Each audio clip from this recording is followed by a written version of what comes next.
नमस्कार दोस्तों, आप शुरुआत कर रहे हैं ऑनलाइन लीगल एडवाइस में अशोक पांडे के साथ। जी हाँ, आईपीसी की हम बात कर रहे थे। मैंने आपको डिटेल में बताया कि धारा 297, साथ ही साथ कल्पेबल होमोसाइड और इसके अलावा सेक्शन 304 ए, सेक्शन 304 और साथ ही साथ दो और धाराएं 337 और 336 जो आईपीसी की लगती है। अगर आप गलत तरीके से नेग्लिजेंटली गाड़ी चलाएंगे, किसी का एक्सीडेंट कर दें और एक्सीडेंट करने के बाद आप उसे नुकसान पहुंचाएं तो आपको डैमेजेस तो देने पड़ सकते हैं। MACT एक्ट यानी मोटर व्हीकल क्लेम ट्रिब्यूनल के द्वारा, या जेएमएफसी कोर्ट अवेलेबल है या मेट्रोपॉलिटन कोर्ट्स अवेलेबल है तो उनके द्वारा, और साथ ही साथ आपको जेल या सजा भी हो सकती है इंडियन पीनल कोड आईपीसी के अनुसार। क्यों, आखिर ऐसा क्यों है? उसके पीछे दो कारण हैं। जो भी मोटर व्हीकल यानी गाड़ी चलाते समय यदि किसी व्यक्ति का आप एक्सीडेंट कर दें, किसी व्यक्ति का नुकसान कर दें, हाथ पैर तोड़ दें, उसकी जान चली जाए, कल्पेबल होमोसाइड में आ जाएगा। तो इस वजह से आपको डैमेजेस जो कंपनसेशन है वो मोटर व्हीकल एक्ट के थ्रू तो देने ही देने पड़ेंगे, साथ ही साथ आपको जेल के भी चक्कर काटने पड़ सकते हैं। जी हाँ, जो धाराएं इतनी सारी मैंने आपको बताई, इन्हीं धाराओं के अंदर आप चले जाएंगे जेल। और ये कुछ ऑफेंसेस ऐसे हैं जहां पर जमानत नहीं होती, काफी मुश्किल से होती है, और आपके पैसे भी, क्योंकि मोटर व्हीकल एक्ट में कंपनसेशन काफी हैवी होते हैं। अगर आपने अपनी गाड़ी का इंश्योरेंस नहीं कराया हुआ था तो इस कंडीशन पर आपको बहुत हैवी अमाउंट की पेनल्टी भी पे करनी पड़ सकती, कंपनसेशन या डैमेजेस देने पड़ सकते हैं। चलिए, अगर किसी की आप डेथ कॉज कर दें गाड़ी नेग्लिजेंटली चलाते समय, लापरवाही पूर्वक गाड़ी चलाते समय, तो क्या होगा?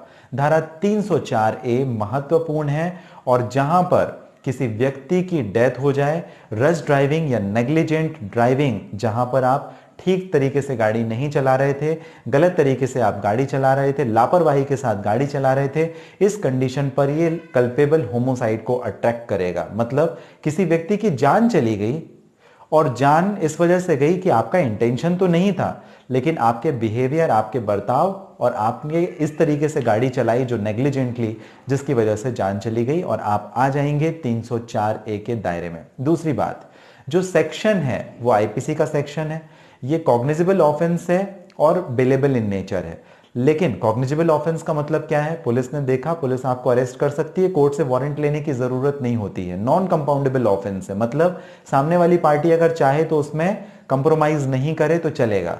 आप ऐसे ही कोर्ट में केस अपना लड़ते रहें, और कंप्रोमाइज जो मामले हो जाते हैं वो लेस सीरियस प्रवृत्ति के होते हैं। बट क्योंकि कल्पेबल होमोसाइड लग गया, किसी व्यक्ति की जान चली गई, इस वजह से काफी सीरियस हो सकता है। तो cognizable offence, bailable in nature, but non compoundable offence भी इसे हम कहते हैं। जब कल्पेबल होमोसाइड की हम बात करते हैं और मोटर व्हीकल एक्ट का जब जिक्र करते हैं, तो सबसे पहली बात तो ये कि रशनेस, जल्दबाजी, हड़बड़ी में आप गाड़ी चला रहे हैं, नेग्लिजेंटली आप गाड़ी चला रहे हैं, किसी व्यक्ति की जान जानी चाहिए, वो व्यक्ति डेड होना चाहिए। दूसरी बात, उसकी डेथ आपके नेग्लिजेंस बिहेवियर की वजह से होनी चाहिए। आपके इस तरीके से गाड़ी चलाना जो कि सावधानी से बिल्कुल भी पूरी नहीं थी, आपने नेग्लिजेंटली गाड़ी ड्राइव की और उसका एक्सीडेंट हुआ, उसकी डेथ हो गई, तो ये कल्पेबल होमोसाइड में आ जाएगा। ये साबित करता है कि आपका इंटेंशन नहीं था, आप उसे मारना नहीं चाह रहे थे, बट उसके बावजूद उसकी जान चली गई, उसकी डेथ हो गई। एक बहुत महत्वपूर्ण जजमेंट भी है इसी टॉपिक पर, जो जजमेंट है Mohammad Ayuddin versus state of Andhra Pradesh का। इसमें 2000 का जो जजमेंट था, एक जो ड्राइवर था, ड्राइवर ने पैसेंजर को बैठाया होगा, पैसेंजर ठीक से खड़ा नहीं था, बस के नीचे गिर गया, और जब बस के नीचे गिर गया तो एक्सीडेंट में उसकी डेथ हो गई, 304 ए अट्रैक्ट हुई। इससे कोर्ट ने कल्पेबल होमोसाइड कंसीडर किया, और ट्रायल कोर्ट ने भी यही बोला, हाई कोर्ट ने भी यही बोला। उन्होंने ये बोला कि कल्पेबल होमोसाइड के अंतर्गत ये ड्राइवर की गलती थी कि उसने उस पैसेंजर को ठीक तरीके से बस में नहीं बिठाया था, खड़ा रखा था गेट के पास, जिससे वो गिर करके उसकी मौत हो गई। तो ये कल्पेबल होमोसाइड 304 ए में रख लिए गए और उनको मिल गई पनिशमेंट। जी हाँ। दूसरी बात, केयर एंड कॉशन नहीं था, आपने ध्यान नहीं रखा, लापरवाही की, जिसकी वजह से डेथ हुई। कॉन्सिक्वेंस क्या? आपको कंपनसेशन यानी मुआवजा तो देना पड़ा, जेल के भी चक्कर काटने पड़े, कितने? कम से कम 2 साल की सजा या फाइन, दोनों को मिला करके। और जो MACT एक्ट है जहां पे कंपनसेशन अवार्ड होता है वो अलग, मोटर व्हीकल एक्ट है, कंपनसेशन यानी मुआवजा आपको जो देना पड़ेगा वो अलग। दो और महत्वपूर्ण धाराएं हैं आईपीसी की, 336, 337 आईपीसी ये भी बहुत जरूरी है। यहां पर पनिशमेंट तो थोड़ा कम है, लेकिन जब कभी भी आप गाड़ी में देखते हैं लोग लापरवाही गाड़ियों को ऐसे ऐसे ऐसे स्टंट करते हुए लेकर के जाते हैं, घुमाते हैं फिराते हैं, तेज रफ्तार से गाड़ी उड़ा करके लेके जाते हैं, अट्रैक्ट करेगी धारा 336 और 337, 337। जो पनिशमेंट है थोड़ा कम जरूर है, लेकिन इसमें भी यदि आप फंस गए, किसी का एक्सीडेंट कर देते हैं, तो आपको मुआवजा यानी कंपनसेशन देना पड़ेगा। इसमें 6 महीने की सजा है, कॉग्निजेबल ऑफेंस है, पुलिस आपको डायरेक्ट अरेस्ट कर सकती है, मैजिस्ट्रेट कोर्ट से आपको उनको वारंट की जरूरत नहीं पड़ेगी। बेलेबल ऑफेंस है, हालांकि पुलिस थाने से जमानत इसमें हो जाती है, या कि आप जमानत कोर्ट से भी ले सकते हैं, और नॉन कंपाउंडेबल है, मतलब ऑपोजिट पार्टी अगर आपको सबक सिखाना चाहे तो इस मामले में कंप्रोमाइज ना करे, समझौता ना करे तो भी चलेगा। दूसरी बात, 6 महीने की सजा के साथ साथ जो फाइन है आईपीसी में तो देना पड़ेगा ही पड़ेगा। मोटर व्हीकल एक्ट 2019 का जो कानून है, कठोर सजा के साथ आपको कंपनसेशन भी देना पड़ सकता है, और आपका घर भी बिक सकता है यदि आपकी गाड़ी इंश्योर्ड नहीं थी।